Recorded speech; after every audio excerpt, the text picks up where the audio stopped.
Spoilers of the Damned. Hello and welcome to Spoilers of the Damned. We're still not counting the numbers, but we're hoping you are. Hello. I think this is episode 6 for real this For time. realsies. Yes. Yeah. Okay? For realsies. And today we are here to talk about the Babadook, so advanced spoiler warning beforehand. If you have not watched the Babadook, please go and watch the Babadook. Yes. We will be spoiling absolutely everything, and it will be a real crime because you probably would enjoy it. I think. Yeah, it's a slow burn, but it burns bright. So the less you know, Absolutely. the better. Just stick with it. It's worth it to the end. Just don't this is fucking stupid or whatever. Just watch all of it. Seriously. Okay, so assuming people paused there and press play now, we will be getting into that. But first of all, gentlemen, have you had a good week? Have you done anything horror-based during that week? Well, my week went by really fast. Yeah? Yeah. Because I had to work a lot, and I've been passing out when I get home, and then I just don't really do much before going to work. So I haven't really done much. And yesterday was just nothing but Zelda and Borderlands 2 and some Final Fantasy 14. None of those were really horror related, though that Earth Temple, I think it's called Arbiter's something or other in Twilight Princess, was a bit spooky with the skeletons, but that's about it. Yeah, I need to refresh my memory with Twilight Princess because I remember the ice dungeon. Oh, it was an ice I remember the dungeon. foresty I look forward dungeon. to that. Oh yeah, it's nice good. one, I yes. liked it. The Yetis. Yeah. Yeah, that's I like But that one. I can't remember the ground one. I remember the water one. Yeah, see the water one, that was the one that you might remember 2 podcasts ago. I was like, I'm not doing that shit. But I really liked it. I loved not every second of it. Once I figured out how the levers worked, because if there's a stairway in front of me, I won't roll and then jump up and grab the lever, because why would you do that? There's stairs in front of you. But you have to move the stairs so you can jump and grab the lever, which was a little weird. But at the same time, once you get past that, the whole thing is fine. Because it wasn't about raising or lowering the water level. It was literally about raising the water level by going to 2 different sides and turning the water on. And that was so much better than, okay, which water level should I have it at so I can reach the thing I need to be at? Like Ocarina of Time. But also, when you first turned on the water, it became a water slide. I was like a little kid. I felt like, oh my god, I'm in a water slide. That's cool. It just came out of nowhere. Yeah. Yeah, I was like, oh, okay, now I gotta Cool. turn around and go down this ramp. No, I just slide down the ramp. Thank you, Nintendo. Thank you. That's why I follow you sometimes. The new one, the shield surfing, that looks just as fun. Yeah. Or have you seen gliding that? with the Or leaf yet? or something, like climbing a big mountain and then just jumping off with a leaf and just floating to your destination. That sounds cool too. I want to play it now. Yeah, I will play it eventually, but I mean, I will probably wait at least a year to get a Switch. You probably Get it should, on your Wii 'cause there's U. no games. I probably will have to, based on the stock that they're putting out. There's no Yeah. games for it anyway. Yeah, there's There nothing really out for isn't, it. Everything that is out for it is sold out. Exactly. Yeah. I can't wait to play no games. Yeah. I mean, or play games that I you even can do- already play on your Wii U. Everything is out. Have you seen that they've already hacked it? Hacked it? Oh, no. I mean, They've already most found of a the way games, to hack the Switch. most of the games that were released To on the put Switch PS2 are emulators also on it on the and Wii U, everything. like Breath of the Wild, for example. The only exceptions I think are Splatoon 2 and Mario, whatever it's called, but those aren't even out yet. So, Yeah. I don't think. But I mean, in the meantime, while there is no games on it, like I was saying, people have hacked it, so you can put PS2 emulators on it and everything. So basically, it's a portable everything machine. I thought you were asking me if somebody hacked it. I was like, no, that's not what I was Oh saying. no! Apparently, there was some kind of exploit that used to be in iPhones that isn't anymore. That apparently is inherent in this system. Wow. So people kind of broke it within a week. Interesting. Yeah. I mean, they did it with the Vita as well, didn't they? The Vita is probably as powerful as the Nintendo Switch. Probably, yeah. Might be actually. But I mean, I like the way the controller looks and the ability to be able to kind of break the controller off and have the screen in front of you. Because sometimes with those systems that have the screen on them, I kind of get sore neck from leaning forward so much. Yeah, you can. That sounds like such a silly complaint, but yeah, You just, it does start to hurt after a while. You're arched over it, aren't you? Almost. Yeah. I heard from Tico Brahe of pennyarcade.com. He was talking about the Switch, and he said, like, passing the Joy-Con to your friend is not unlike passing a Kit Kat to your friend because of how small it is. And, like, I went to a GameStop, and I saw, like, some of the controller covers, which is the one thing they had in stock. And I put my hands around it, I'm like, oh my god, really? These are so tiny. Like, I mean, the Switch isn't for people who don't have money, you know? It's for kids, but at the same time, the people who are really going to buy the Switch are the people in the 30s who've been playing Nintendo games from the get-go. And so I think it would have... Sorry, I misheard you for a second there. It sounded like you said the people in the 30s, and I was just imagining, hey, see, it's this new Nintendo Switch. It's a Switch, see? You switch it. You switch it round, you switch it down here, see? The Nintendo Switch, it switches. It's got Moxie, kid. It's got Sorry Moxie. about It's that, got get up and go. Yeah, definitely. Spunk, it's got vigor, see? I wish there was like an My animated wife has just cartoon pulled for the most that. amazing face. Oh, my brain's melting already. But yeah, so it's like a really small Sorry, controller, I completely threw you off and I don't really approve of that. But I mean, I guess when you put it on the actual like docking control hand grip thing, it does have like little wings that go out so you can grab it better. Because the way I was looking at it, my thumbs would go over the analog stick on the left side, and the palm of my hand would go over the 4 buttons that are on that side, and it would be weird, or I'd have to hold it like with my hands out, sort of. Or something. I don't know. Yeah. But either way, I just felt like it would be really clumsy as a device. But I haven't really heard that from anybody, except for LGR mentioned as it is, his hands were cramping and he had to get the Wii Pro controller. Or no, the Switch Pro controller. Also, real quick, they really missed the boat on calling the Switch the Sweech. Just adding that extra Sweech. I. Oh, yeah. They should have called it the Sweech. Oh, God. Oh, the pain. The pain's returned. Comes back again. They should have called it the Sweech, for The serious. Switch. Yeah. Mario Switch. You know? Yeah, it's perfect. You're getting it, dude. You're getting it right. Must purge. Purge the brain. But I hope that they really drive home the Switch and put some real good apps on there or something, because like if they're gonna treat the Switch like they treated the Wii U and the Wii, I mean, just wait 3 generations and then get one console and then play the backlog. Yeah. Yeah, pretty much. How about you, Matt? Anything horror based this week? Had a power cut. That sounds pretty horrific. Yeah, had a power cut. It was last night actually, and it was. I got in, and we were preparing to order pizza actually, preparing to do that.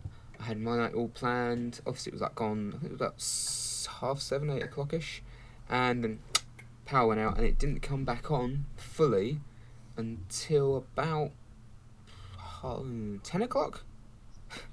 Oh my god! In the modern world, that's 2.5 hours of pure torture. Insanity. Luckily, obviously, the Switch is portable, so I just played Blaster Aha. Master Zero for a while and loved the shit out of it. That's a really fun game.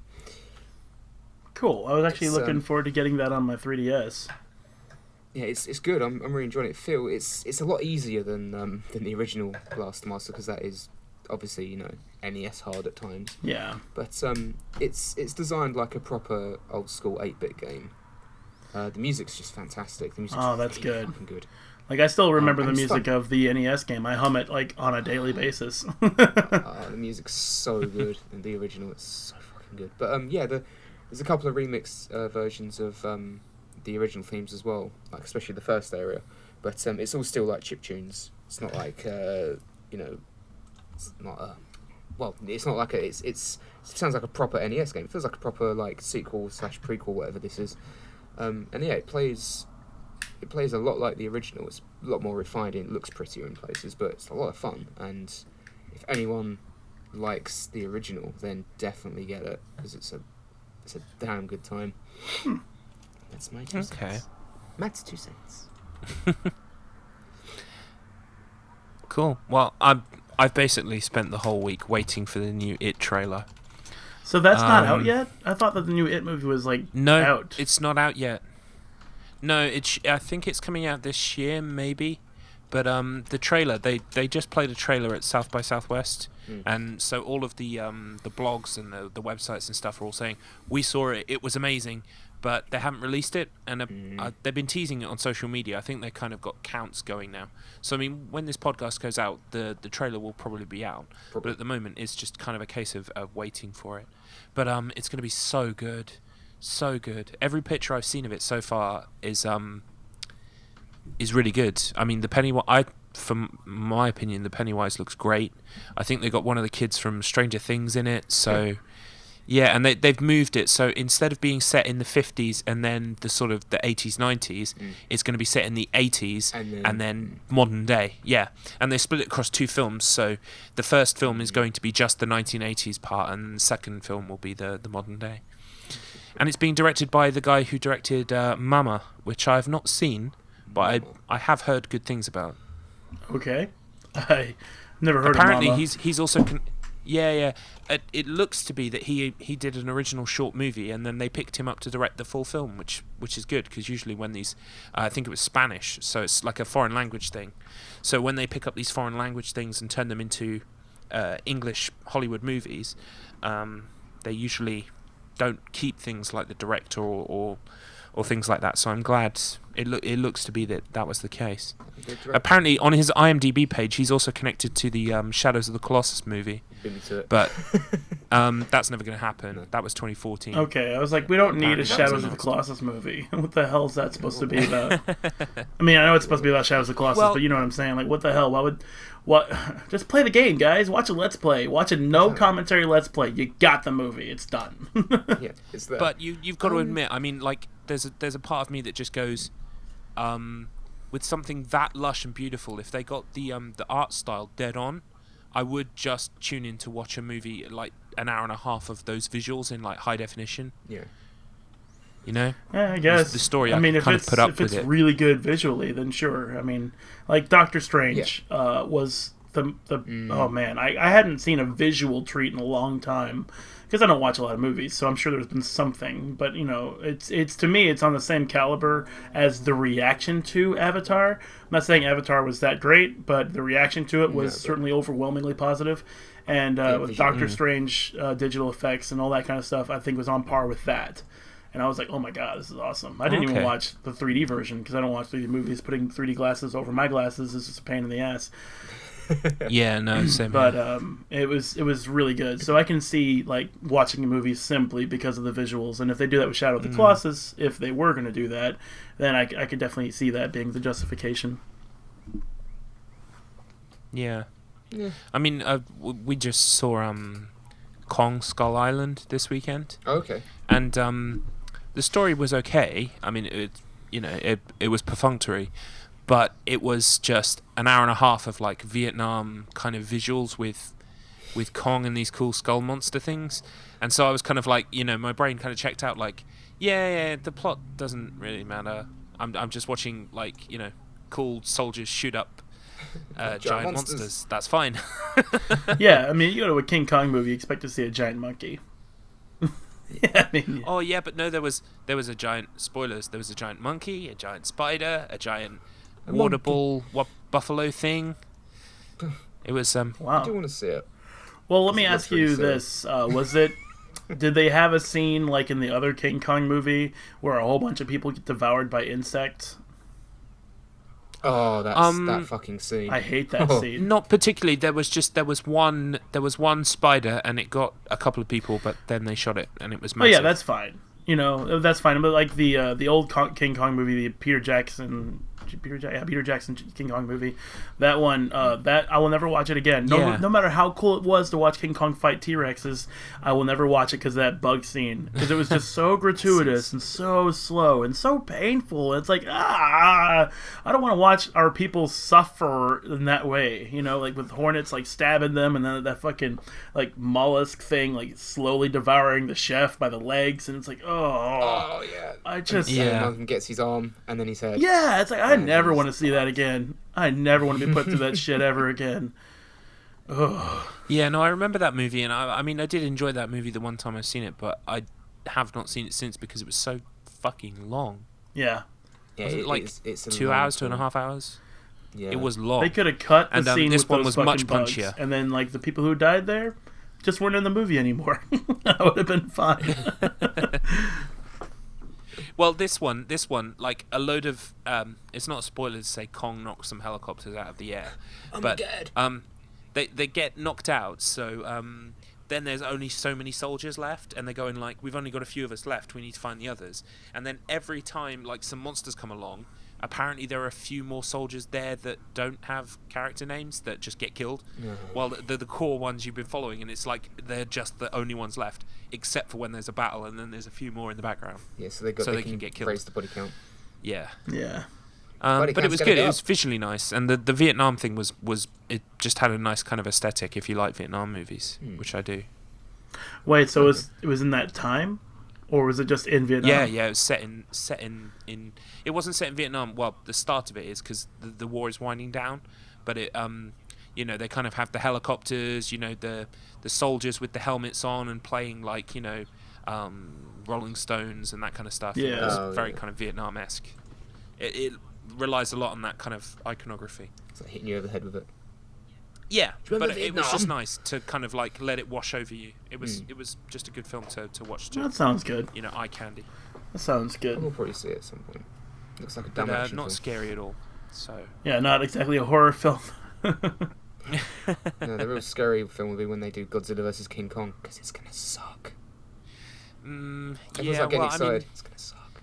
yeah, it might just be that visually it's interesting for you know, Yeah. an hour and a half, and we can have some nice pictures for our eyes. Yeah. Well, Actually, it's not good. It reminds me of the PS4 game Godzilla. Has anyone here played that? Oh, I've No. heard of it. It's Same good. gameplay. It's good. Really? Is it? Yes, it's good. Everyone hates it. I know, but Now, they're see, that stupid. tone All of them are voice stupid. is If you hate Is Godzilla, it? you're stupid. Okay, seriously. If you're listening to this and you hate Godzilla, well, you heard it here, folks. You're stupid.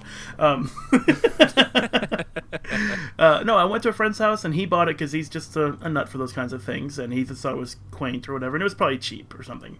And I started playing it, and I mean, when you watch like the old Japanese Godzilla films, I don't mean like Godzilla 2000 and onward. I mean those old films. This game feels like you bought a toy chest full of kaiju and you're just banging them together. And that's all it should be. right, okay. You know, that's all it really should be. It doesn't need a story. It doesn't need anything but just the ability to play as Godzilla, and you bang him against a fucking Megalon or Mothra or something like that, and it pulls that off really, really well. The reason I think people have Okay. complaints about it is because gameplay-wise, yeah, it's a little slow, but so was Godzilla in that time. But if you know what you're doing with the controls, it's like playing Resident Evil, where it's kind of slow and clunky, but once you understand that quick turn is back in circle, and you can use that to go up and down stairs quicker, or you can auto-target when you pull your gun out, so when you run away, you don't actually have to quick turn first, you just hold R1 and you spin towards the first enemy, and you shoot. So you just start like making these more efficient choices with your controls, and then that game becomes fun. And you can Okay. unlock all the Godzillas. You can unlock from baby Godzilla to Godzilla 2000 Godzilla to like the most recent Godzilla and all Godzillas in between, and you can play as all the other kaiju. If you're a Godzilla fan, and I'm not, but if you are, I can imagine this game is a really good game for you. And this podcast became a Godzilla podcast. That's a Kaiju lot of down. fish. That's a lot of fish. Out of fish. I'm Matthew Broderick. I make shit films. This is my day off. He took that literally. Mm-hmm. Oh, Matthew Broderick. Oh God. Inspector Gadget. Jesus Christ. Hey, you look like him. Never He seen it. looked Don't like plan him. to. But the problem is you don't make an Inspector Gadget movie. And if you do, you don't do it live action. Inspector Gadget. Oh, it's so bad.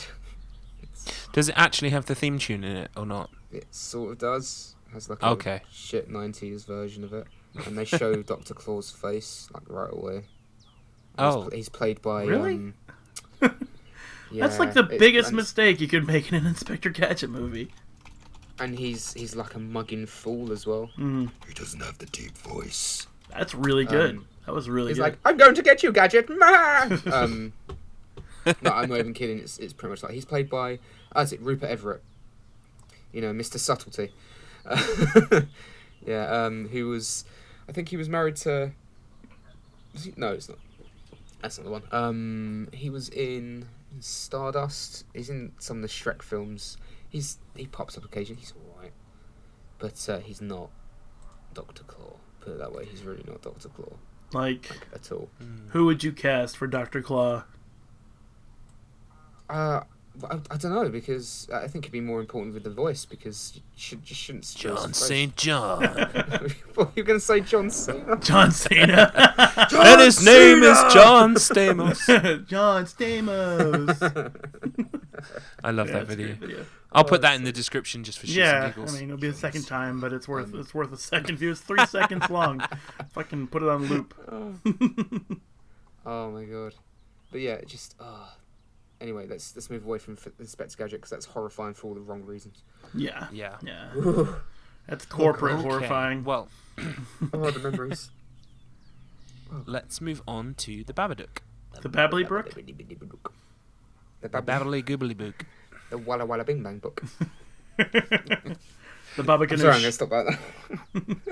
The Babadook. Oh, boy. I wonder if it's related to Bagoo. So I googled basic synopsis for this film, and Google spat out this wonderful. It's one sentence. Ooh. So, yeah, a troubled widow discovers that her son appears to be telling the truth about a monster that entered their home through the pages of a children's book. Yeah. Yeah, that's 100% it. I mean, you know me. That's like a short sentence you make for it it right shorter, there. Chris? I mean, you watch the whole movie, that's what happens. It's like, so what's the movie about, Well- Chris? It's got a monster in it. Thanks, Chris. His name is Bob Actually, A. Book. I think you'll Duke, find something like the that. Babadook Duck. The Babbly book. The Babbly Bibbly Bibbly. So yeah, this was new to me. I picked it because it was new, and I wanted to jump into something that I'd heard was good, but I managed to stay away from all the sort of the nitty gritty as it comes to the plot. So, Yes. and yeah, I really enjoyed it. Yeah, it's good. It's again, like I think the film we covered last week. It was a refreshing Yeah, horror I film when was- it came out, because it wasn't. I mean, there's a couple of jump scares in it, but you know that's fine because it earns them, just like it follows. Yeah, it earns them. Yeah. It's kind of They work. quite fortuitous that we watch these films back to back, because I feel they both have a kind of like a they're about like a sort of an atmospheric energy and sort of a brooding kind of unease. Oh, definitely this one in particular. Yeah, I was on edge this whole movie, sort of trying to sort of predict things that were going to happen, or trying to make sense of what was happening, because we've turned everyone away with spoilers, so I Yes. don't see any point in trying to preserve any secrecy to the movie. I now. mean, we'll just that get and right with the into it. synopsis that you just read, that's it. That's the whole movie. Yeah, that is it. Yeah. So talking So, about it, to me, doesn't matter. Yeah. I really liked the way that it because I think the movie definitely starts out in such a way that you're supposed to dislike the son, who, might I add, is a fucking phenomenal actor. For his Yeah, age. for his Pretty age. fucking I mean, good. the shit he has to go through in this Yeah. movie. You know what? I mean, I want to high five him as hard as I could. But probably break his arm. But I mean, he did such a fantastic job. I hated him, and Yeah. that's the best thing he could possibly do. So I mean, as an actor, This movie is carried by those two characters and their relationship. yeah. And if it had been a a subpar child actor, it would have flopped, I think, completely. Been so unbelievable. He was just really good. Yeah, like I can't imagine, like, because when you watch the movie, it's the story, right? You're watching the story and you're involved, you're invested with what's going on. But when you realize that that's a child actor and he has to go home at the end of the day after seeing the things that he'd seen on set and pretending to be the thing that he does, or pretending to be the person he is on set, it's like, how do you, at 6 years old or thereabouts, like separate Yeah. yourself? I mean, yeah, it's pretend. Yeah, Maybe a child exactly. could do it easier, but for me, it's like when shit hits the fan, when things turn on him, it's like, how do you just disassociate? It doesn't make any sense to me. So he gets the gold star. He gets a gold star, and he can go to recess, as brilliant. far as I'm concerned. Because that's it's the problem with child actors, especially in horror, because they can really take you out of everything. You've got this amazing atmosphere, and then you've just got, no, I am scared, Jeff. And you're like, oh, Yep. fucking hell, kid. Is that The Silent is that Hill the movie comes Jeff to the mind. Killer? Silent Silent Hill. Oh It's the yeah, one that's where such she a kind of- cringe scene she- for me. But She goes, "Look, mummy, I'm burning," or something Yeah. like that, and it's And it's just supposed to be, oh. and you know that was supposed to be so creepy. I'm just like, oh fuck off. right, but you know, Stop trying too hard. like I knew somebody who saw the movie who thought that was actually creepy.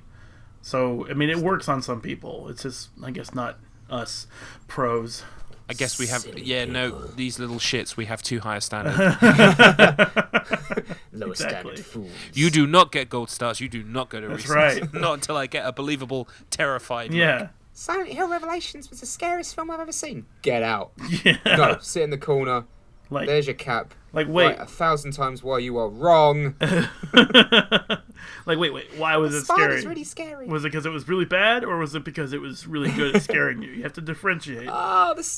The CGI on that thing is so terrible. Yeah. I just think, well, without getting into discussion of Silent Hill Revelations True. 3D, Yeah. because everybody brings up the glaring elements in there. It was just crazy, stupid fun for me. There was no semblance of terror or even believability to the sort of the authenticity of Silent Hill. It was more just a case of, oh look, here's Jon Snow. Oh look, Pop-Tart jump scare. Oh look, it's fucking what's his face? Sean Bean. Nope, Pyramid Head. nope. Oh, I can't believe I'm Pazuzu. blanking on his name. Out, Pazuzu! I command thee. No, Clockwork Orange. Oh, Ian Malcolm? No. Malcolm McDowell. Malcolm McDowell. Okay. I got there. I gave you what you needed, even though Malcolm it wasn't the McDowell right in answer. like a mesh tank top, Oh. going nuts. oh, that movie sucks.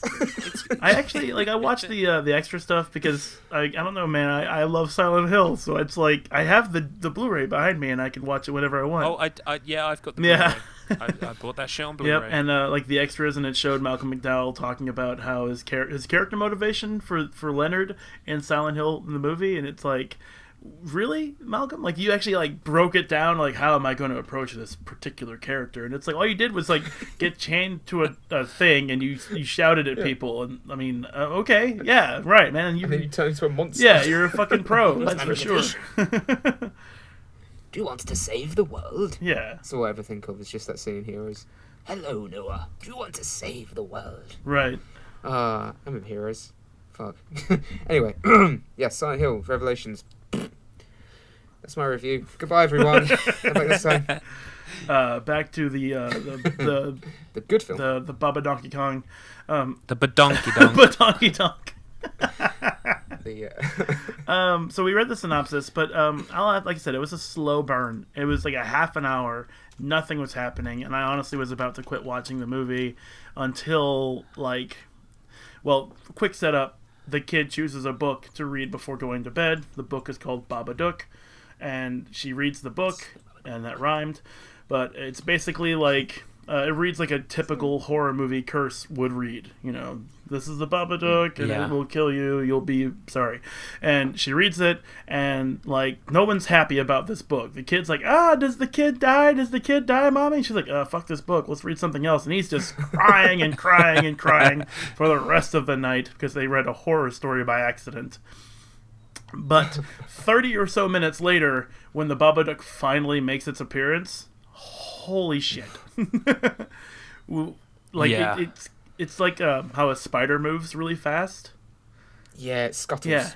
No, it doesn't even scuttle, sorry. It's more... It kind of glides. It's sort of. precise. It's more like Yeah. a precise scuttling. isn't Yes, I mean, it definitely Which isn't has scuttling. many movements between going from point A to point B, many unnecessary movements, but it's like on the ceiling, and it looks close to what was in the book, and I found that to be completely fucking terrifying. I was like, oh shit, I want a refund on my don't give a fuck, because I now give a fuck about this movie. It is such a just inherently creepy thing to look at. Yeah. And I thought that was like one of the most powerful elements in this movie is that they show you shit. There's not a whole lot taken off camera. Everything is in camera, and once it gets in your face, it just grabs you by the neck and makes you watch the rest of it. I mean, Yeah, definitely. and it's just the way that... Because the Babadook, I don't remember... it's not in it very much. No. It has got a lot of screen time, but they do show it. It's not that but they do show it. Shadow as well. But I think one of my favourite moments where you see it in full is, and again, like It Follows, it just relies on just very creepy visuals, and there's not a big orchestral sting. Is when the mother, she must be like cleaning up cutlery or something in the kitchen. She looks over at the really nice old lady who I loved. The neighbour's house. She's so nice. Yeah. And she looks over and she's watching TV. And she goes, okay. She looks down at the plates again, and then she looks up, and you can just fucking see it. Yeah. In the door, like the corner or the doorway, in her room, and there's no big sting. It's just fucking standing there. Yeah. Looking straight forward. It's so creepy. And I love that you're mentioning that, Matt. The fact there's no orchestral sting. I didn't even know that as a term until you're mentioning it today. But it's like, it's so much more potent when they don't go rink or whatever they would do. Yeah, like, be scared. Yeah, this is the point where you should jump out of your seat. It's like, let us just jump out of the seat because you're making a scary fucking movie.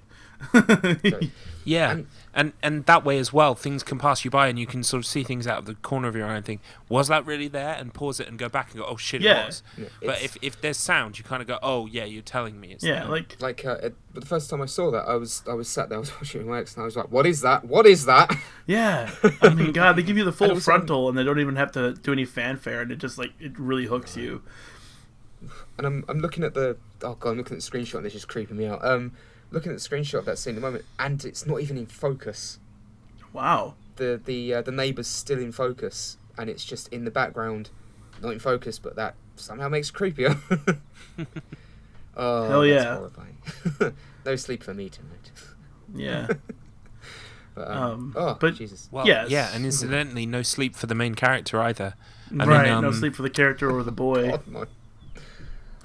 Yeah, The because fucking I feel definitely as the movie started out, there was a kind of a sense that we were supposed to feel sorry for the mum, because she does seem so overworked and so tired. Her boy, at first is seemingly a little shit that just, will not do things. Problems, yeah, exactly.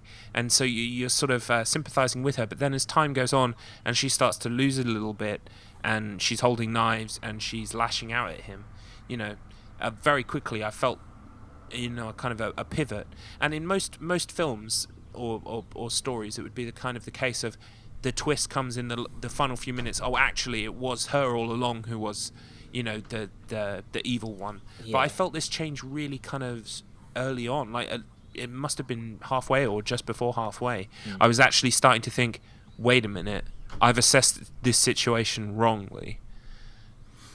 And actually, it's the other way round, and this kid is terrified of his mother, and I must admit that added to the discomfort, because at first, I say at first, I think it still is the case to a certain extent, that I was thinking that perhaps the child had mental problems. That's but what then, I thought. yeah, but then as time went on, I was thinking, no, it's the mother who clearly has mental problems. She has blackouts. She has moments of time where hours pass, because I think her sister says to her, I was calling you for hours, where were you? She was just sat in her car staring across at this couple that were kissing.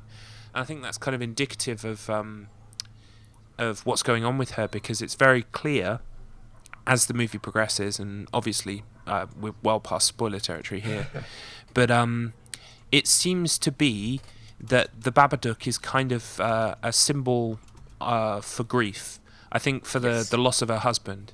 Yes. And because the movie begins with the car crash, and the way it was filmed was just so beautiful. It was so dreamlike.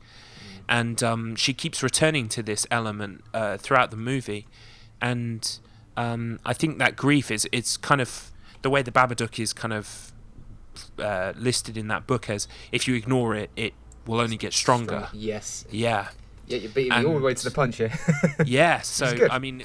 well, no, let me step back and take some of your guys' takes on that. But I definitely think that, that was the driving force behind the Babadook. And, yeah. Yeah, no, I completely agree.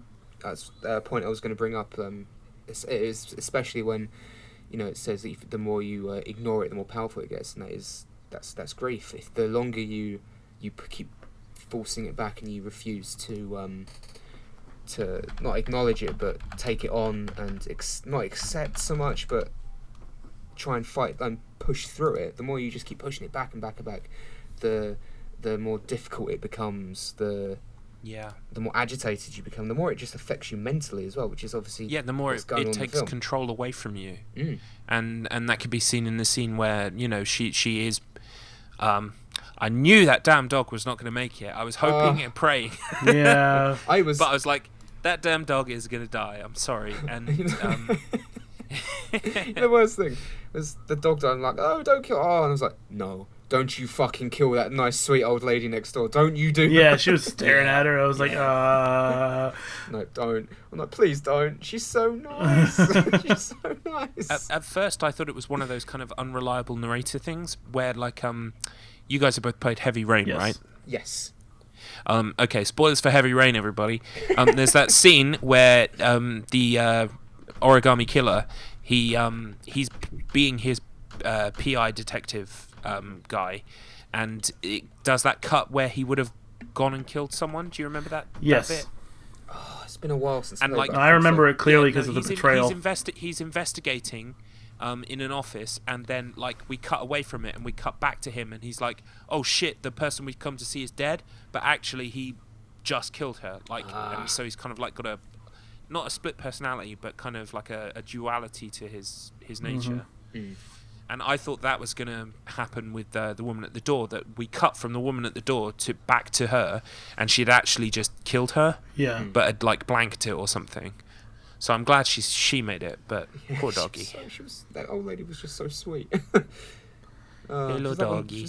And the dog. But the old lady was so nice because she's like one of the only nice characters in the entire fucking movie. Right. Yeah. You know, I mean, it's an Australian flick, in case anyone doesn't already know that. It's an Australian movie, so I don't know if I'm just picking up on different social cues, but it seems like everyone's a bitch. And that you know, I mean, no wonder. I think there's a kid's named Sam. Yeah, Samuel. Yeah. No wonder Samuel and the mother are just so. Not only do they have obviously this grief which is embodied by the Babadook that they've got to deal with and they've got to fight together, but everyone around them is just so fucking horrible, except for the nice old lady that lives next door. Yeah. The sister is such a bitch. She's horrible. Yeah. She's so horrible. I look at my perfect life. Oh, she's basically. It felt like a couple of times she was a couple of steps away from just turning around to her saying, "Oh, just get over it." Yeah. Like, you should make yourself look prettier. Fuck yourself. I think it was good that they tied the birth of the son to the death of the partner. So in that instance, because it's coming up to his 7th birthday, that kind of informs you. I'm not saying that she should have got over it by then. Oh no. But it does kind of like give a kind of in-universe reason as to why people are starting to become so dismissive of her, because they think, well, it is 6 years, it is 7 years, you should be over it by now. Yeah. But grief is not like that. Right. So I'm kind of glad that they pushed it a few years, because I feel like this kind of story they might have made the boy younger. Yeah, or they'll do it so soon after the death of the partner that it feels like, okay, it's like lumping all this stuff together. Just real quick, since it's on that subject, I remember comedian Patton Oswalt saying that after his wife passed away, which I think was last year, his reaction to it in a phrase was that he will never be 100% again. And that's basically what's happening with Amelia, the lady in Babadook. She'll never be 100% again. She'll always miss him and that kind of thing, and it'll always be a traumatic thing. So the fact that it was tied to the kid's birthday, which is, I mean, imagine just imagine it, like if that kind of trauma was tied to something good. Yeah, that adds to her resentment of her son as well. I think it's kind of dealing with the complex issues, because she obviously loves her son. Her son is her only company. Yeah. But at the same time, there are quite a few shots in the movie where her son is looking for comfort from her. He's hugging her, and she kind of pulls away from his touch, like she can't stand it to be around him. And all of these kind of complex emotions, because it can be the case that you kind of resent someone or something for what they stand for, in terms of, in this case, losing her husband. Yeah. but at the same time loved them, and so she kind of constantly flitting between that, lashing out at him and then apologizing and trying to make it up with him with ice cream and stuff. Yeah. Here, have a whole the thing bowl is of that ice every cream time- for dinner. Yum.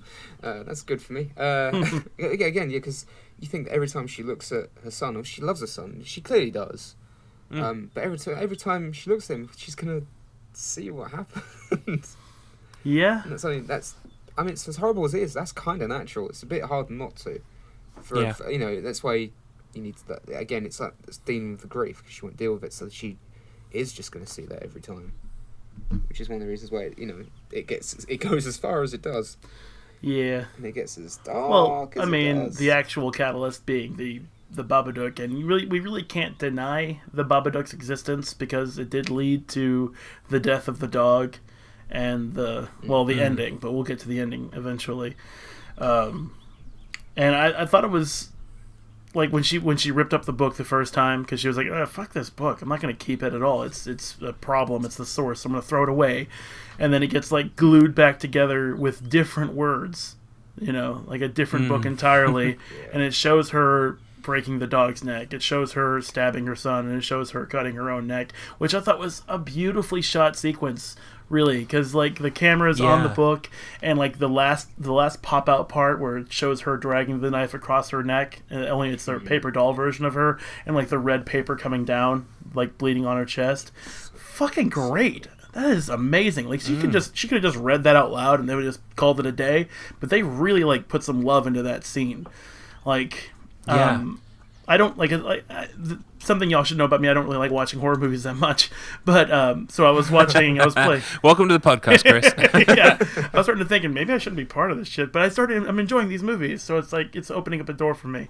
But I was playing FF14 and watching it at the same time, and then eventually, just like the other movies, I stopped playing FF14 and I'm watching the movie entirely. So I mean, it was just a really well shot movie that got my attention pretty good. I like the sorry, Matt, but I like the what you're saying about the book, because one thing I missed on the first time through the movie that I read afterwards is that her character is a writer, and because I think some characters comment on the fact that she stopped writing, she hasn't written lately, and apparently she was also a children's author. So I think the fact that the manifestation of the kind of the big bad evil within her comes in the form of a kid's book. That's true. Is great because it plays into her character. It's sort of like the way her mind would envision this big bad nasty, and it keeps coming back as well. Like you said, it's stuck back together. Yeah, like honestly, I don't want to accept the theory that it's not a real supernatural event. I mean, it's also a movie, but because it's a movie, anything can happen. But now I'm starting to think about it like differently because, yeah, she was a children's book writer. They mentioned that once offhand in the middle of the movie. They really should have driven that home earlier to give us some sort of semblance for what's going on, I guess. But, yeah, the fact that she had a children's book and the dog is barking. Can you all hear that? It's barking at the Babadook. Yeah, the Babadook. And then, like, she does end up going through with some of the stuff in the book. Like, she breaks the dog's neck, and then she's not trying to kill her son, but that's when the plot kind of twists, because they're in the kitchen, and the kid's like, I forget what the kid said something, but they're having like a talk. She's saying she's sorry for the way she's acting, even though she said some horrible shit to him. And then she gets close and he stabs her. It's like, oh shit, this kid is going to survive. This kid's got some steel cojones. And then he fires off his weapons and he pulls the tripwire and everything else. It's just like, I think my wife Keena said something along the lines of Home Alone's got nothing on him. That's a badass. Yeah, absolutely. He's facing down a demon at 6 years old. But I mean, I guess with very little like world context, the only option is to fight, and he didn't really have any. He has fear, but he's got nothing else but courage beyond that, which I thought was really cool. Yeah. Like, I thought that was really cool that they just sort of flipped this thing around, and it was really tender at the end as well, because he was saying, I'm here for you, I'm here with you. I said I would be. Yeah. While she's tied up and everything. Yeah, and I'm kind of glad that she broke through the tie, because Well, just real quick, she has to chase her son around, and he runs her through a gauntlet of traps that he set up a long time ago in the movie, which is really cool. And then he ends up tying her up down in the basement, Lilliputian style, like Gulliver's Travels style, and she breaks free because he's getting closer to her. He's trying to tell her he loves her, and like he's trying to tell her to get the Babadook out of you. You let it in, you have to get it out. And she's like, fuck you, kid. She breaks through the ropes, grabs the kid, starts choking him out. I was like, shit, she's really going to kill the kid. Very seldom in media do you see kids being murdered, so that's why it's like sort of significant. And but then the most tender thing happens. He reaches out to her cheek and just starts brushing her cheek like, I love you. You're my mom. I love you. And he doesn't say it because he's being robbed of all of his oxygen, but he's still doing that. And I was like, wow.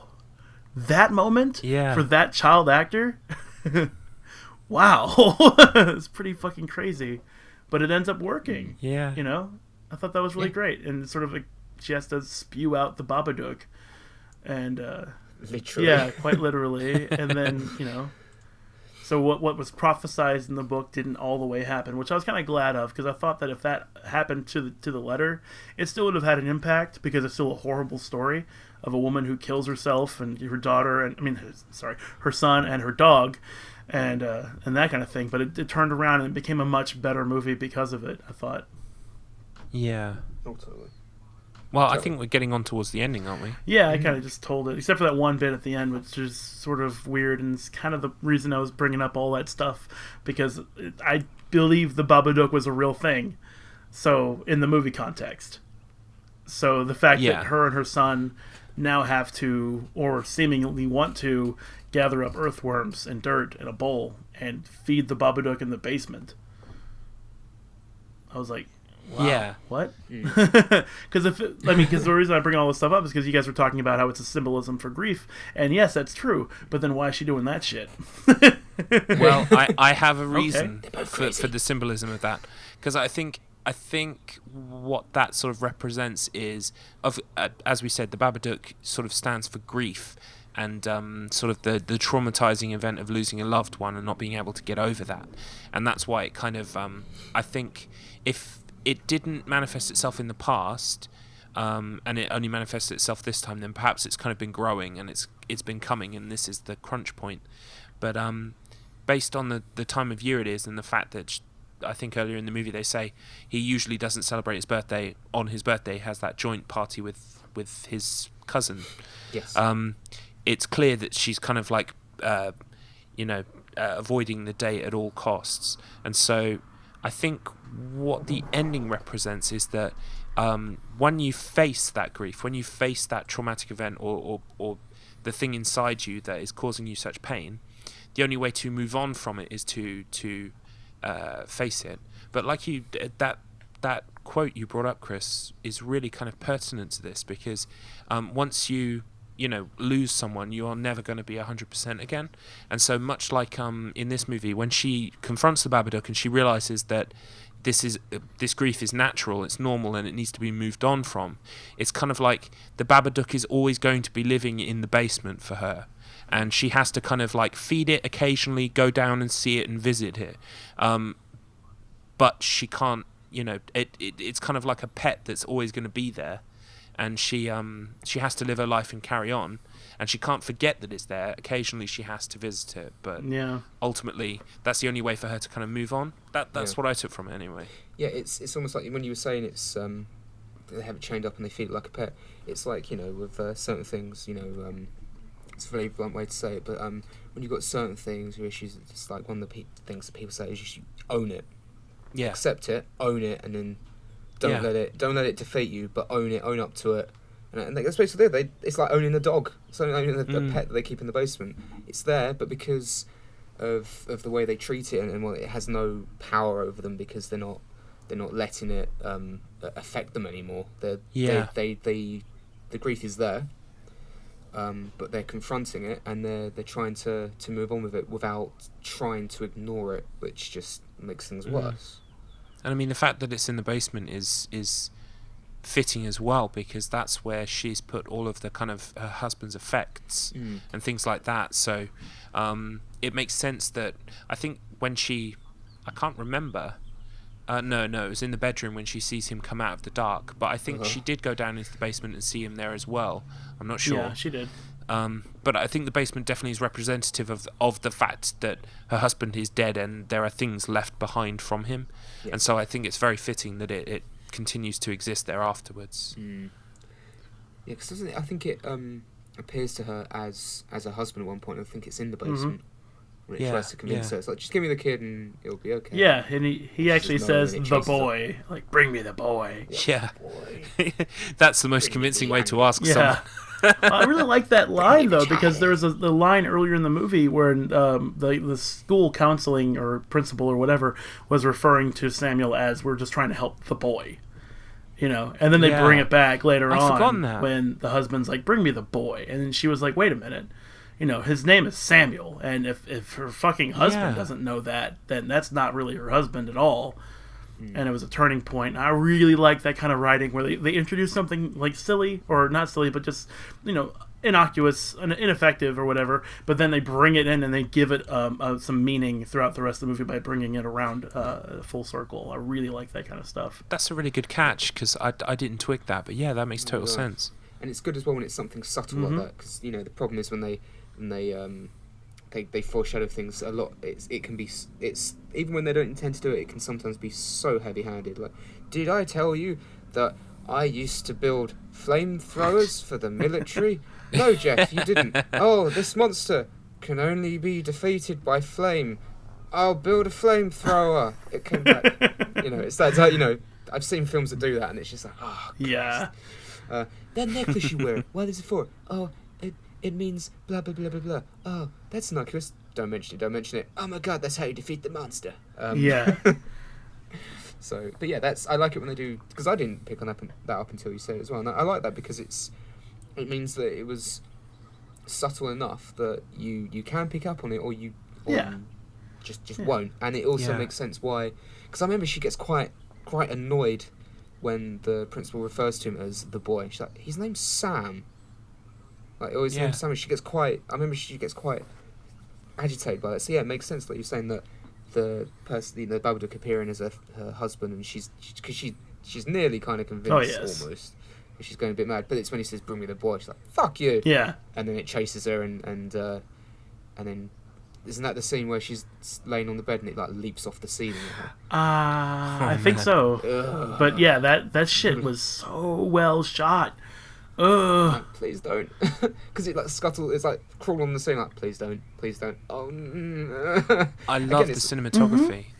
There's that one scene in their bedroom where the wall fades away into nothing, like complete blackness. Oh yes. Yeah. That's so surreal. I love that. Also, I'm sure, like, because there's not a lot of colour in the house, is there? It's all kind of drab and grey, almost like the book. Yeah. And the book of which is just great, but I'm certain. Yeah, there's not a lot of actual colour. I can't remember if there's not a lot of colour. If it's just as the film goes on, the colour fades in the house. I would say that the movie itself thematically was kind of gray. Like even in the workplace, it was mostly white and very little actual color. She was wearing like a very light pink skirt with white, coat and that kind of stuff. She's also blonde, and she's also like very pale skinned, and most of it's like white and gray and light blues and night room colors, like with the TV turned on. Everything was in black and white or like really washed out old timey colors, that kind of stuff. But yeah, that's a pretty good catch too. Like the book was, I hate leaning more close to that theory that it's just her grief manifested itself, but at the same time it's pretty strong now. Like that book is basically her life. I would say the washed out colors as well probably is quite sort of representative of the fact that her life is kind of empty without a husband in it, and it is going through the motions and trying to battle each day. With all of this kind of weight on you. It can feel very kind of, like the world is just grey. Yeah. And I also wanted to mention that, like, Because if that theory isn't true, it's still normal, almost natural for somebody who's like really depressed to not decorate their house, to not put up green things, and not put up colorful things, and in fact prefer darks, grays, drabs, and those kinds of things. So the theory isn't true. Damn it! It's a real monster. She needs to burn that fucking house down. I think that because of the way it's set up as well, like that, I think you can take it both ways. You can either see it as it's just straight up the monster never really physically existed. It was just them dealing with grief. It is just a monster, or I think it's, you could say it's like a bit of both, where they were suffering, but this creature, because they weren't dealing with their grief, it allowed this strange creature. It allowed it to come in and fuck with them. You know, it's that's what's good about it. You can like take your own opinion. You can have your own opinion of it. Yeah, really. like Take what you want from it, which is good, which is interesting. Yeah, which is it's really good interesting. writing. It's good writing, good movie. Yeah. When I walked away from the movie the first time, I thought just quickly, because I don't usually make theories up. I'm not a theory crafter, but at the same time, I was like, I wonder if that's like an Australian folk tale or urban legend about a child spirit who's like a vengeful child spirit, and like that's why it attached itself to Sam, because Sam had that trauma of losing his father. And like, because it basically attacked him first. She didn't hear anything of it until after he got through with it, and he refused to let the grief settle itself in.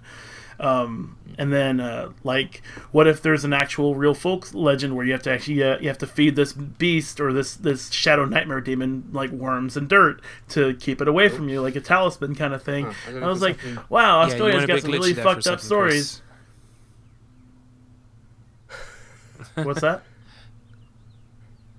You went a real glitchy there for a second. Could you just repeat yourself? Oh, yeah. Sorry. Wood. I was trying to figure out whether it was like a child spirit that was like a vengeful child spirit, like an Australian folklore or something like that you had to actually feed like worms and dirt to keep it from killing you, like once it infected your house or something like that. I was taking it all very literally in my head. Well, I think it definitely does work on the two levels. I mean, I'm kind of programmed now to sort of sit there watching something going, but what does it mean? Yeah. So I'm looking for the edge to it. And sometimes, the edge will not be there. The edge won't be there? You know what? Nope. Oh, no. You know what I liked about it as well? The same with the film last week from It Follows. It didn't have that scene where, my God, what's going on? Well, you see, the Babadook is an ancient Sumerian demon that preys on children and their parents who are struggling with grief or the loss of a loved one. You know, the Bagul scene, which is how I'm just going to refer to it. From now on, I'm going to refer to everything that does that as the Bagul scene, because Bagul's just a funny name. Yeah, it is. It's a demon called Bagul. Yeah. But yeah, there's not that scene, which again, it makes it creepier because you don't know anything about it, and also it makes it more interesting to debate because then it is left up to your own interpretation more. Because as soon as you give that scene, then you have to just go, oh, it's a supernatural. Yeah. So, oh, that is what the Babadook is. It's kind of like... It's not, maybe it is this, maybe it's not. Like how in Resident Evil 7, once you get to the point where you're armed to the teeth and you know guns work against the Baker family, it's not scary anymore. No. It just sort of goes downhill. You're sort of playing it to finish it off and have fun playing it. And a lot of movies do that. There's the giant monster. Then there's the giant monster at the end that you shoot with one gun. Right. I know it's a special gun, but it's like, I set fire to her. Oh, the injection didn't work. That didn't fucking work, did it? It's stab her with this, it'll kill her. That's not. Oh God, no! It's made it worse. It's made things worse. I brought a Magnum to the fight, yet you want me to use this handgun. Can I use them both? Suddenly it's True John Wick style. Guns akimbo. Oh my God. Oh, that'd be awesome. Well, I think we've talked out the Babadook book movie. Yes. I mean, I really, just to reiterate, I really did enjoy the tridecahedron. I thought what? I can't really see names. No, it's just really good, and it's really different to like It Follows. Just the problem is that you tell someone the premise, you show them what the monster looks like, or you see the trailer, you think, oh, it should be another monster movie in a creepy house, and it goes, rah! It's not that. It's far deeper and it's more psychological than I think a lot of people would expect, having seen just what the monster looks like. Yeah, I mean, if you went into this movie thinking that the Babadook is like, I don't know, the Scream mask guy, or Or Freddy Krueger, Smiley Face, or whatever, God. or Jason Voorhees, then you're going to be disappointed because it's not that kind of movie. Yeah. But I feel like at the same time, I can't think of any other name for it but the Babadook, because it's kind of, if you just called it Grief, the movie. Yeah, not only would it give away its hidden layers, it would just be a silly name for a movie. Hey, do you want to go and see Grief? Yeah. You want to get depressed? Oh my god. Yeah. Anytime anyone says layers like that, I think of Shrek. Onions, they have layers. Yep. Load up your worst Scottish accent and they go, onions have layers. Nah. Oh my god. So What you talking about, Shrek? we watched the Babadook, and that was your recommendation, right, Tom? And we watched It Follows before that, and that was Matt's recommendation. Mm-hmm. So Yes. I think what you're getting to is that it's your selection, Chris. for either a movie or a video game or whatever. Mm-hmm. Whatever floats your boat. Floats my boat. Water, the movie. Yes. I've been thinking, That's right, we're doing ghost ship. Oh god. was that a movie? Go shit. It's a movie, I've never seen it. It's so bad. Keener is mouthing at me, it's a good movie. and Matt's in my ears going, it's bad. Yeah. If it's the one I think it is, it's the one with Gabriel Byrne, where when It's the everyone one- signed up, Where the poster has got a boat and then there's a skull in the boat. that was the one where infamously the story goes that when all the actors signed, Carl Urban's in it for fuck's sake, when Really? the actors signed up, including Gabriel, they got fucking Gabriel Byrne as well. When they signed up, it was a more psychological horror film, and then it turned into like pure schlock. Yeah. It's so bad. Yeah, that's like the hard thing to do with kind of funny ghost about it. movies too, though, because it starts out like, boo, scary, jump scares, and then it's kind of like, there's a ghost, spooky ghost. Spooky ghost. I've been thinking about it a lot, actually, and I wanted the reason to revisit Dead Rising anyway. So I was thinking about suggesting Dead Rising, either the movie, because I haven't seen this shit. No, right. And I'm pretty sure we still have a copy of Dead Rising, the game, between all three of us, right? Like, you have one, I have one. Yes. Yeah, I do. I think I only twice. I definitely do twice. The Xbox 360 version I have. I don't know where the hell it is, though. But the PC version is on deck. So, because I was thinking about doing a Let's Play of that, but with my shit upload schedule, I'm not sure I'd even get to it in another week. And a movie would be easier to watch. Let me check and see if it's on Netflix, because I do kind of want to watch that movie.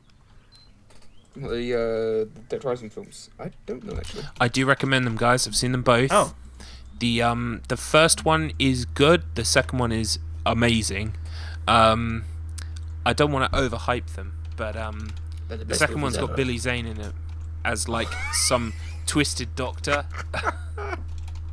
Oh, Billy Zane. Oh. I remember when he had a career. The Billy. main thing that I like about the movies, the plot is so-so. I mean, it fits into the universe of the games, and I mean, the games themselves, the plot kind of goes a bit kind of skew-if after the first or second one anyway. But what I do like about the movies is they have that kind of frantic energy that you get in Dead Rising. You know, that whole idea of, oh shit, there is a horde of zombies and I've got nothing. Here's this bench, throw the bench. I love throwing the bench. Yeah. Eat bin. And they do have the combo weapons and things as well, but nothing to the point of, you know, oh, it's a flamethrower lawn chair, or, you know, that kind of thing. It's more, it's a stick with a chainsaw on it or something like that. Yeah. And I quite enjoyed it. I quite enjoyed both of them. I mean, we could. I'd hesitant to do a double feature. What we'll probably do is we'll watch the first one and then come back to the second one. But why don't we kind of why don't we start trying to track down Dead Rising, the first game, and play it? And while we're playing it in the background and getting up to speed with that to do a podcast on it, we also watch the first movie. I think it's called Watchtower. Yes, Watchtower. Endgame is the... Oh, God, it's called Endgame. Endgame is the second one. Yeah. Distributed by manga... Oh, interesting. Yeah, it's a strange one. I mean, the first one, when it premiered, I think it came out on something called Crackle or some kind of like streaming channel that I'd never heard of before. Yeah, Crackle is I've got a link something. here. I'm trying to figure out where it's streaming so I could watch it without having to buy it. Yeah, it's free on Crackle. It's $12.99 on YouTube, Google Play. It doesn't have a price for Vudu or iTunes. Strange. I'm going to try and see if I can get it up. Ah, man. I can't watch it. 404 error. I will come back to that later. Oh, I'll find a way to watch it. It's fine. I will say, like, if you can find it in Asda, it'll be like £2. DVD. There's on Amazon. They've got the double pack on Blu-ray for £8. Oh, that's worth it. I feel that's worth it. It's good fun. There's If you go in expecting nothing, you'll have a good time. Definitely. there's one review of the double pack on Amazon. So Okay. because there's only one review, it's got 2 stars. Are you about to do a dramatic reading? Boring. Don't waste your money. That's it. That's the whole Nice. thing. Thanks. So, Chris, was that you? What, the barking? Crap, don't watch it. No, The review was short and sweet. Oh, yes, Like, yes, it was boring, don't me, watch yeah. it. Oh. I haven't seen the movie, but I reviewed it and I know it's boring. Don't watch it. Well, see, it's called Dead Rising. You know, the Dead Rise. That's it. That's it. Oh god, I'm making an Altered Beast reference. Rise from your My graves. brain. Oh, the brain is becoming untethered. Okay, I'll be able to track it Yeah, down. it looks I'll get 'em like somehow. Crackle has it, and it seems like Crackle's free, and it uses ads to show bullshit. But it seems like I worry if they split it up into 15 pieces, it might be insufferable to watch. Right. But I'll find a way to watch it. Or I mean, if I can't find like a legit way to watch it online, I'll just buy it for like a $5 or something, or how much it is. okay. So we'll agree to watch the Dead Rising movie and catch up on the game because the game might be too long, but Yeah, that might be something to play over time. Maybe this time next month or something. yeah. yeah, back. or perhaps after we've done the movie, maybe the next one will be the game. Sure, We'll see. because Yeah. I mean, I'll try and fit like it in. there's some genuine Stuff I'm trying to- fucking horror in Dead Rising, although it like comes off as like a sort of comedy zombie wackadoo mall shootout thing. There's a couple parts like where the victims' stories are fucking harsh. I'm like, oh, This is the thing I definitely feel about the Dead Rising series is that the first one, and to an extent the second one, I've not played the third one myself yet, but I will in due course, but It's- definitely not the fourth one, Don't. is that it toes a very fine line between zany and horrific. Sort of like, it is, the premise is by definition ludicrous and Oh, very zany and silly. However, some of the psychos and the cutscenes with them are really, Yes. they toe that line so well. Mm-hmm. Well, it's like even without giving anything away, when it all kicks off, like when it all starts to collapse back at the safe house, like it's really like it all goes to shit. Yeah. Yeah, You know, and it does it in that wonderful way that a lot of, not just zombie films, but a lot of horror does, where there's like this safe area for a while, and then it all just starts to collapse, and everything starts going wrong. Everything that could go wrong goes Right. wrong, and there's Yeah. just chaos, and it's great. Now, yeah, there is the zania aspects, but even like, and especially the second one. I think the second one, personally, I think the second one's got the better story because the player character actually has an emotional reason for doing what he's doing, whereas Frank's just, I covered wars, and he's just trying to basically get the Yeah. story. he's in the first movie, by the way. Awesome. He's basically Bruce Campbell. Perfect. Because I was thinking, I did like him in the first one because obviously he starts off very selfish, but then he does want to help, and obviously I prefer Chuck in 2 because he's trying to clear his name and he's trying to save his daughter, so he's got like real emotional investment in doing this, and that's why I couldn't play Off the Record I liked the idea that it was like a little what if scenario, but they turned Frank into such a selfish, horrible, unlikable character. I just couldn't bring myself to play through it. Because like you're just unlikable and you're not even fun anymore because you're just a bit of a cock. you're not even like not the funny whole cock, just a bit. dick. Yeah, you're just a It's a section. You're a dick. Dead Rising 4 goes full cock. Yeah, you're a dick tip. Dick tip. Oh, Dead Rising 4, I forgot to tell you. There's a great moment when he's like trying to hide from the government after something happens at the beginning, and so he changes his name and he becomes like a teacher or something, and he changes his name to something like, they go, "Excuse me, is this the office of Jeff East?" Like, Jesus Christ. It's like, oh my god, you found me. Like, really? Jeff East. And also, that's not Frank. It just reminds me, he looks more like Michael from GTA 5. He does look He a lot fucking like sounds him. like him. Yeah. It's like, you're not Frank West, but it's my Frank. It's like, yay, we ruined one of the main characters. Right. Oh, Dead Rising 4 sucks. But yeah, so anyway, I'm Okay, cool. rambling again. So yeah, I can, Alrighty. I'll try and play that in the background. I've got other stuff I'm trying to get through, but I can put it on like for an hour, like 2 or 3 hours every other night or something. Yeah. So it won't take me too long. I mean, hell, even if you just watch a Let's Play Okay. of it or something like that, too. Oh, I'm talking about, yeah. Yeah. There's that as well. Okay, cool. Alrighty then, so we will check back here next time where we'll be covering Dead Rising Watchtower, and make sure to be picking up Dead Rising 1 and refreshing yourself between now and whenever that podcast happens. Whatever. Cool. 15 years from now, maybe. So until then, bye-bye. Bye-bye. See you later.